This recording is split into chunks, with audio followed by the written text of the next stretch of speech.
Asteroid City is directed by Wes Anderson. It stars Jason Schwartzman, Tom Hanks and Scarlett Johansson. And in Anderson's new movie, a small town in the desert that hosts a stargazing convention is disrupted by world-changing events. Now, I love Wes Anderson movies. Who doesn't? He brings a unique directorial style to his movies, tells interesting stories with incredible themes, and he's just a great storyteller and director. So, of course, I was very excited to see what he'd do with Asteroid City.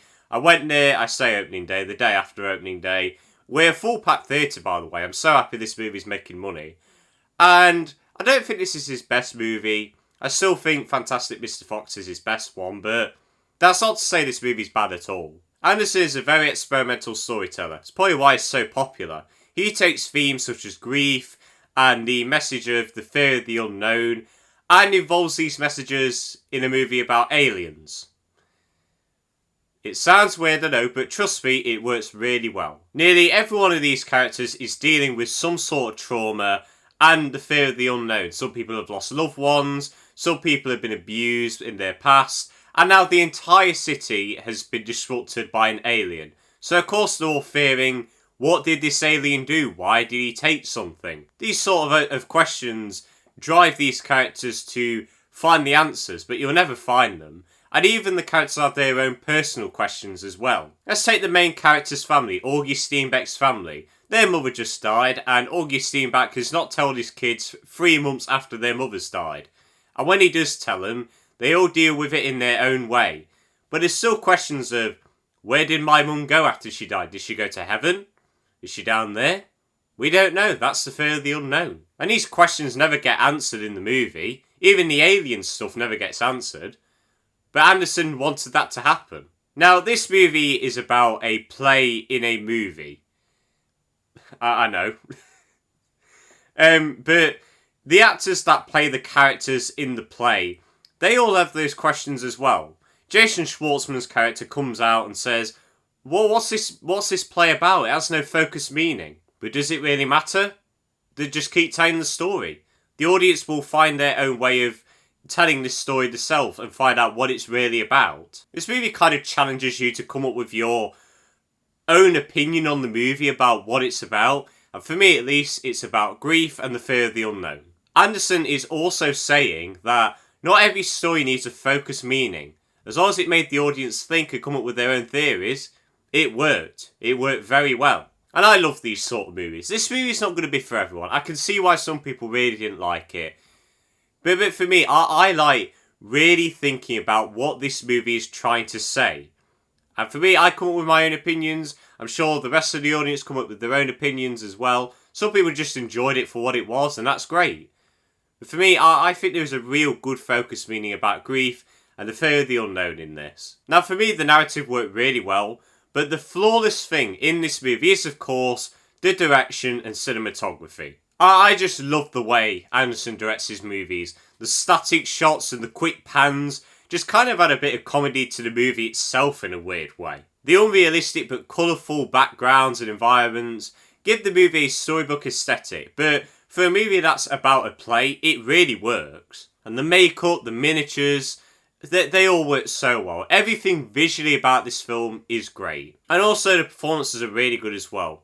Jason Schwartzman, who plays Augie Steenbeck, is really good in this film. He has a lot of chemistry, especially with Scarlett Johansson, who's also doing a great job.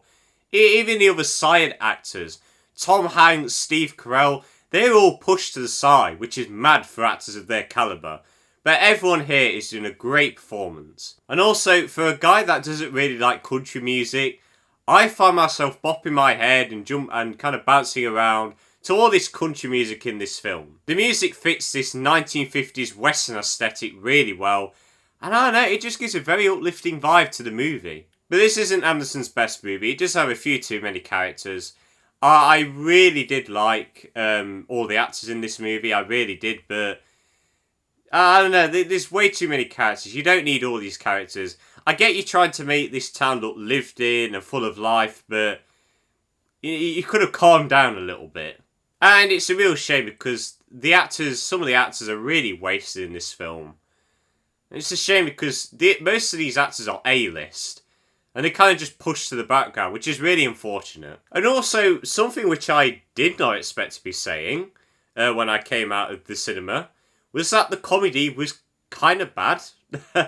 There wasn't that much comedy in this film, but when it tried to be funny, I didn't really laugh. I think there was one good joke which I kind of laughed at and the whole audience did, but for me, I thought the comedy was really weak in this film, and it's a shame because I usually laugh a lot at Wes Anderson movies. So overall, Wes Anderson's Asteroid City may not be his best work, but it's still a great story about grief and the fears of the unknown. This movie's not going to be for everyone. It's very heavy on the symbolism, which will annoy a lot of people, which I totally understand, but for me, I had a great time with it. I think the story is great, the characters are mostly all good, way too much of them, and the comedy is pretty bad, which is a real shame.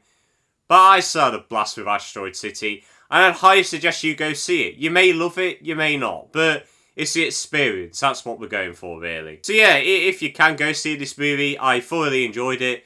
I'm going to give Asteroid City a very solid 8 out of 10. Loved it, thought it was great. Go watch it if you can. And guys, that is it for the end of this review. I hope you all enjoyed. You guys know what it is next week. Episode 4. 4 of The Idol. We're so close to the end. I'm going to watch it in a couple of hours. Whoopie-doo. Again, hope you all enjoyed this video. If you have seen Asteroid City, let me know what you thought of it in the comments. Always love to hear your thoughts. Have a good day. See you later.